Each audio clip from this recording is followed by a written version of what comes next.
জুলাই সনদ নিয়ে আমরা ঐকমত্য কমিশনে বসার মাধ্যমে সবগুলো রাজনৈতিক দল, যদিও জনগণকে এক রকমের বিচ্ছিন্ন করে, কারণ এখানে শুধু রাজনৈতিক দলগুলো উপস্থিত ছিল, আর কেউ ছিল না, তাদেরকে নিয়ে আসলে একটা এগিয়ে যাওয়ার একটা উপায় আমরা খুঁজছিলাম।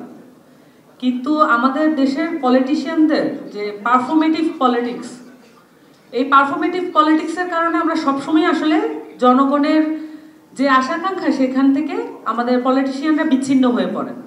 কারণ এখন পর্যন্ত আমরা নতুন ধরনের রাজনীতি আনতে পারিনি, সবগুলো দল আগের ধরনের রাজনীতিই করছে। আমরা দেখতে পাচ্ছি এখনো অস্ত্র, অর্থ, বিত্ত এবং পেশি শক্তি, এগুলোর প্রভাব দিয়েই বাংলাদেশের রাজনীতি করা হচ্ছে এবং সিভিল সোসাইটির উপরে এক ধরনের প্রেশার ক্রিয়েট করা হয়, সিভিল সোসাইটিও পাল্টা প্রেশার ক্রিয়েট করে। এটার মধ্যে দিয়ে যে জিতবে সেই তৎক্ষণাৎ উইনার। এবং আমরা চেয়েছিলাম এই যে ভারত এবং পাকিস্তানের রাজনীতি পাল্টাপাল্টি রাজনীতির মধ্যে থেকে বাংলাদেশটাকে টেনে বের করতে। আমরা আবারও দেখছি বাংলাদেশ এমন একটা সম্ভাবনাময় দেশ হওয়ার কথা ছিল, কিন্তু আমরা আবারও দেখছি ভারত এবং পাকিস্তানের টানাটানির মধ্যে বাংলাদেশ আবার নিমজ্জিত হয়েছে। এবং এটার মধ্যে দিয়ে আমরা একটা জুলাই সনদ প্রাপ্ত হয়েছি। জুলাই সনদের আদেশ নিয়ে আমরা কথা বলেছিলাম এবং জুলাই সনদের প্রাপ্ত আদেশ এসেছে এবং বলা হয়েছে এটা নাকি রাষ্ট্রপতি চুপ্পু সাইন করবে।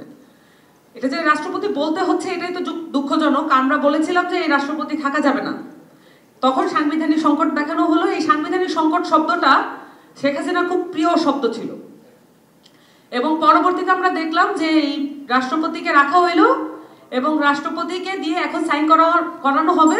অন্যদিকে আমরা এটাও দেখছি যে এই আওয়ামী লীগ বাংলাদেশে ফেরত আসার চেষ্টা করছে এবং বিভিন্ন জায়গায় মিছিল মিটিং করার চেষ্টা করছে এবং আমরা মাঠে নেমে সেটা প্রতিহত করছি। আমি 1 মিনিট জাস্ট সময় দেবো, 1 মিনিট।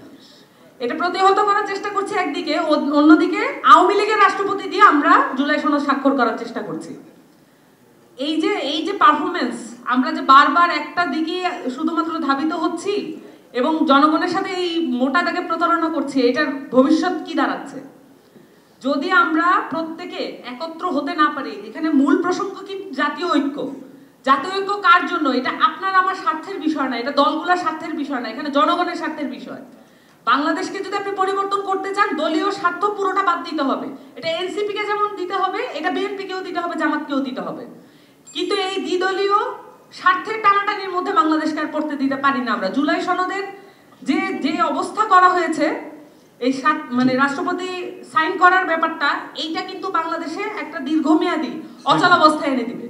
সকলকে জাতীয় ঐক্যের প্রতি সমর্থন এবং সেই অনুসারে কাজ করার জন্য আহ্বান জানিয়ে আমার